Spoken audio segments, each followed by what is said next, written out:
Top two bottom ಗಾಂಚಲಿ ಇತ್ತು ನನಗೆ. ಯಾವಾಗ ನಾನು 9ನೇ ಕ್ಲಾಸ್ ಫೇಲ್ ಆಗ್ಬಿಟ್ನೋ ಅದೆಲ್ಲ ನೆಲ ಸಮ ಆಗೋಯ್ತು. ನನ್ನಂತ 9ನೇ ಕ್ಲಾಸ್ ಫೇಲ್ ಆಗಿರೋ ಹುಡುಗಿಗೆ ಯಾರಪ್ಪ ಕರೆದು ಕೆಲಸ ಕೊಡ್ತಾರೆ ಅಂತ ಯೋಚನೆ ಮಾಡ್ತಿದ್ರೆ ಅಲ್ವಾ. ಆ ಥರ ಎಲ್ಲ ಸೀನ್ ಇಲ್ಲ. ನನಗೆ ವಿದ್ಯೆ ಹತ್ತಲಿಲ್ಲ ಅಂತ ಅಂದರೆ ಏನಂತೆ, ನನ್ನಲ್ಲಿರೋ ಕಲೆನ ಹುಡ್ಕೊಂಡು ಹೋದೆ. ಆವಾಗ ಕಲಾವತಿ ನನ್ನನ್ನು ಕೈ ಹಿಡಿದ್ರು.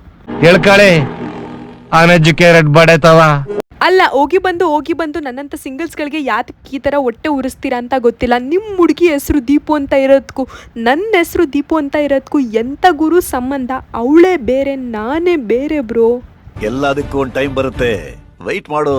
ನಾನು ಒಳ್ಳೆವಳು ಆಗಿರೋದಕ್ಕೆ ನನಗೆ ಒಳ್ಳೇದಾಗ್ತಿದೆ ಅನ್ನೋದು ಒಂದು ಕಡೆ. ಆದರೆ ನನ್ನ ನಸೀಬು ಕೆಟ್ಟಾಗ ಈ ಥರ ಆಯ್ತದೆ. ನನ್ನ ಮೊಬೈಲ್ ಹೋಲ್ಡರು ಬೈ ಮಿಸ್ಟೇಕ್ ಆಗಿ ಮುರಿದೋಯ್ತು. 1 year ವ್ಯಾರಂಟಿ ಇತ್ತು. ಕಂಪ್ಲೇಂಟ್ ರೇಸ್ ಮಾಡಿದ್ದೀನಿ, ಹೊಸದು ಕಳ್ಸ್ಕೊಂಡು ಕೊಡ್ತೀನಿ ಅಂತಲೂ ಸಹ ಹೇಳಿದ್ದಾರೆ. ಕಷ್ಟನ ಸುಖನ ದುಃಖನ ನಿಮ್ಮ ಹತ್ರ ಹೇಳ್ಕೊಂಡಲ್ಲಿ ಬೇರೆ ಯಾರ ಹತ್ರ ಹೇಳ್ಕೊಳ್ಳಿ ಹೇಳಿ. ನನಗೆ ಇವತ್ತು ಸಿಕ್ಕಾಪಟ್ಟೆ ತಲೆನೋವು ಇದ್ರೂ ಸಹ ವಿಡಿಯೋ ಮಾಡಬೇಕು ಅಂತ ನಿಂತಿದ್ದೀನಿ. ನಿಮ್ಮ ಪ್ರೀತಿ ನಿಮ್ಮ ಸಪೋರ್ಟು ನನ್ನ ಮೇಲೆ ಇಲ್ಲ ಅಂತ ಅಂದರೆ ಹೆಂಗೆ ಹೇಳ್ರಿ? ಪ್ರೀತಿ, ಪ್ರೋತ್ಸಾಹ, ಬೆಂಬಲ ಹಿಂಗೆ ಇರ್ಲಿ ಚಿನ್ನ.